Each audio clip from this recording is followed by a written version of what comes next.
L ಶ್ರೀನಿವಾಸೇ ಈ total market ದಂಧೆ ನಡೆಸ್ತಾ ಇರೋದು ಎಲ್ ಶ್ರೀನಿವಾಸ್. ನಮಸ್ತೆ, ನಾನು ಲಕ್ಷ್ಮಣ್ ಮಾತಾಡ್ತಾ ಇದ್ದೀನಿ, ರತ್ನಭಾರತ ರೈತ ಸಮಾಜದ ರಾಜ್ಯಾಧ್ಯಕ್ಷರು. ಬಹಳ ಮುಖ್ಯವಾಗಿ ಇತಿಹಾಸ ಪ್ರಸಿದ್ಧಿ ನಮ್ಮ ಕೆಆರ್ ಫ್ರಮ್ ಸಂತೆಯಲ್ಲಿ ಇವತ್ತಿನ ದಿನ ಅಕ್ರಮಗಳು ಎಷ್ಟು ಮಟ್ಟಿಗೆ ಆಗ್ತಾ ಇದೆ ಅಂತಂದ್ರೆ, ಇವತ್ತು ನಮ್ಮ ರೈತಾಪಿ ಕುಟುಂಬಗಳು ಇವತ್ತಿನ ದಿನ ರಸ್ತೆಯಲ್ಲಿ ಹೋರಾಟ ಮಾಡ್ತಾ ಇರ್ತಕ್ಕಂಥದ್ದೇ ಒಂದು ಉದಾಹರಣೆ. ಇದಕ್ಕೆ ನೇರವಾಗಿ GBA ಅಧಿಕಾರಿಗಳು ಮೊದಲನೇ ಕಾರಣ. ಯಾಕೆ ಅಂತಂದ್ರೆ ಸರ್ಕಾರ ರೈತರ ಶ್ರಮದಲ್ಲಿ ಬದುಕಬೇಕಾಗಿರ್ತಕ್ಕಂಥದ್ದು ಇಲ್ಲ. ಅದಕ್ಕೆ ಈ ಹಿಂದ್ಗಡೆ 4 ಲಕ್ಷ ರೂಪಾಯಿ ಸುಂಕ ಆಗಿದ್ದಾಗ ಇದೇ ರೀತಿ ಸಂತೆ ಇದೇ ತರ ಇತ್ತು. 10 ಲಕ್ಷ ರೂಪಾಯಿ ಸುಂಕ ಆಗಿದಾಗಲೂ ಇದೇ ರೀತಿ ಇತ್ತು. ಇವತ್ತು ಏಕಾಏಕಿ 30 ಲಕ್ಷ ರೂಪಾಯಿ ಸುಂಕ ತಗೊಳ್ಳಿ, ಅಧಿಕಾರಿಗಳೆಲ್ಲ ನೀವು ಬದುಕಿ ಅಂತ ಹೇಳಿ ತೋರಿಸ್ಕೊಟ್ಟು ದಿಕ್ಕು ತಪ್ಪಿಸಿ ರೈತರ ಮೇಲೆ ಹೊಟ್ಟೆ ಮೇಲೆ ಹೊಡಿತಾ ಇರ್ತಕ್ಕಂಥ ಕೆಲ ಕಿಡಿಗೇಡಿಗಳಿಂದ ಇವತ್ತಿನ ದಿನ 30 ಲಕ್ಷ ರೂಪಾಯಿ ಸುಂಕನ ಸರ್ಕಾರ ನಿಗದಿ ಮಾಡಿದೆ.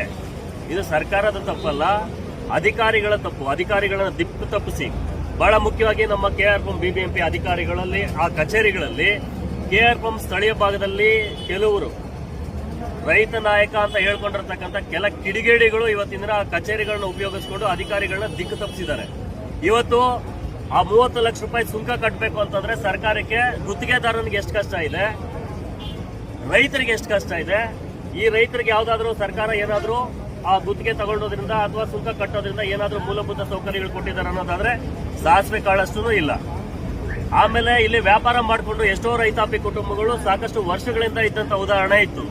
ಇವತ್ತಿನ ಏಕಾಏಕಿ ಟ್ರಾಫಿಕ್ ಸಮಸ್ಯೆ ಆಗುತ್ತೆ, ಆಂಬ್ಯುಲೆನ್ಸ್ ಹೋಗೋದಕ್ಕಾಗೋದಿಲ್ಲ ಅನ್ನೋದಾದ್ರೆ ಅದಕ್ಕೆ ಪರ್ಯಾಯವಾಗಿ ವ್ಯವಸ್ಥೆ ಮಾಡಬೇಕಾಗಿರ್ತಕ್ಕಂಥದ್ದು ಇಲಾಖೆ.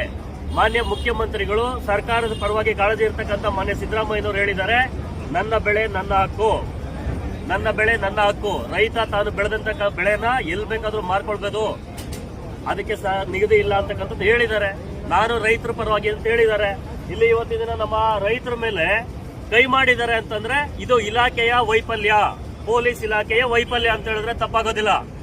ಈ ರೈತರ ಕ್ಷಮೆ ಯಾಚನೆ ಮಾಡಬೇಕು. ಕೂಡಲೇ ಮೇಲಧಿಕಾರಿಗಳು ಟ್ರಾಫಿಕ್ನವರು ಯಾರೇ ಇದ್ರು ಸಮೇತ ಈ ಸ್ಥಳಕ್ಕೆ ಬಂದು ಈ ರೈತರ ಕ್ಷಮೆ ಯಾಚನೆ ಮಾಡಿ ಮೇಲಧಿಕಾರಿಗಳು ಯಾರು ರೈತರ ಮೇಲೆ ಕೈ ಎತ್ತಿದ್ದಾರೆ ಅಂತ ವ್ಯಕ್ತಿ ವಿರುದ್ಧ ನಿರ್ದಾಕ್ಷಿಣ್ಯವಾದ ಒಂದು ಕ್ರಮ ತಗೋಬೇಕು ಮೊದಲನೇದಾಗಿ.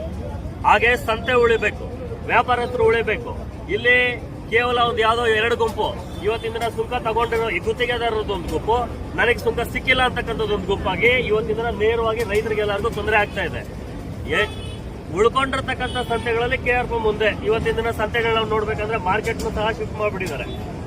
ಬೆಂಗಳೂರು ದಿನೇ ದಿನೇ ಬೆಳೀತಾ ಇದೆ. ಆ ಕಾರಣ ಉಳ್ಕೊಂಡಿರ್ತಕ್ಕಂಥ ಸಂತೆ ಇದು. ರೈತಾಪಿ ಕುಟುಂಬಗಳು ಈ ಒಂದು ಸಂತೆನ ಉಳಿಸಬೇಕಾಗಿರ್ತಕ್ಕಂಥ ಕೆಲಸ ಅಧಿಕಾರಿಗಳ ಮೇಲೆ ಇದೆ, ಸ್ಥಳೀಯ ಭಾಗದ ಶಾಸಕರ ಮೇಲಿದೆ. ಹಾಗೆ ಅಧಿಕಾರಿಗಳು ಇವತ್ತಿನ ದಿನ 30 ಲಕ್ಷ ರೂಪಾಯಿ ಸುಂಕ ತಗೊಂಡು ನೀವು ಸುಮ್ಮನೆ ಕೂತ್ಕೊಂಡ್ರೆ ಆಗಲ್ಲ. ಆ 30 ಲಕ್ಷ ರೂಪಾಯಿನಲ್ಲಿ